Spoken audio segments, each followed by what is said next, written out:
Valsad drugs અધિકારીની છત્રછાયા હેઠળ ગેરકાયદેસર ચાલી રહેલા મેડિકલ પાર્ટીમાં મેડિકલ સ્ટોરમાં ફાર્મસી ડિગ્રી ધરાવનારી લાયસન્સની ગેરહાજરીમાં ધમધમતી દેખાય છે।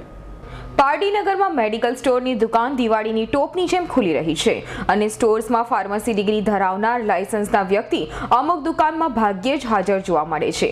આ બાબતે વલસાડ ડ્રગ્સ અધિકારી પણ મેળા પીપળામાં સામેલ હોય તેમ લાગે છે। મેડિકલના નિયમ મુજબ જે સ્ટોર્સને લાયસન્સ આપવામાં આવે છે તે ફાર્મસી ફરજિયાત સ્ટોર્સમાં બેસવાનું હોય છે તેમજ લાયસન્સ 8 કલાક મર્યાદા હોવાનું પણ ચર્ચાઈ રહ્યું છે। પારડીમાં ચીવલ રોડ, રામચોક વગેરે નવી સ્ટોરમાં ભાગ્યે જ લાયસન્સ ધરાવનાર ફાર્મસીસ્ટ બેસતા હોય છે। તેઓ અન્ય જગ્યાએ નોકરી કરી 2 જગ્યાએ પોતાનું નામ વટાવી ખાતા હોય છે। તેના જવાબદાર વલસાડ ડ્રગ્સ અધિકારીના છત્રછાયાની મહેરબાની જણાઈ રહી છે। તેઓ ચેકિંગ પર નીકળતા ભાગ્યે જ જોવા મળે છે ત્યારે મેડિકલની દવા વેચનારને પૂરતી સમજ હોવાની જરૂર છે જેથી કંઈક મોટી ઘટના ન બની શકે। लाइसेंस वगैरह है फार्मेसी का आप खुद ने किया है तो कौन बैठा था इधर फार्मेसी वाला को किसके नाम पे लाइसेंस चलता है जलाराम के अक्खा नाम अक्खा नाम जलाराम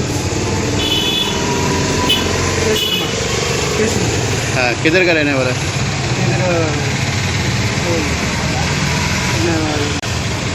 उद्वाड़ा के उधर रहता है। कब से आप चलाते हैं इधर 5 साल हो गए।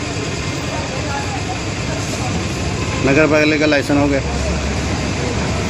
आपका नाम देसाराम नियम क्या बोलता है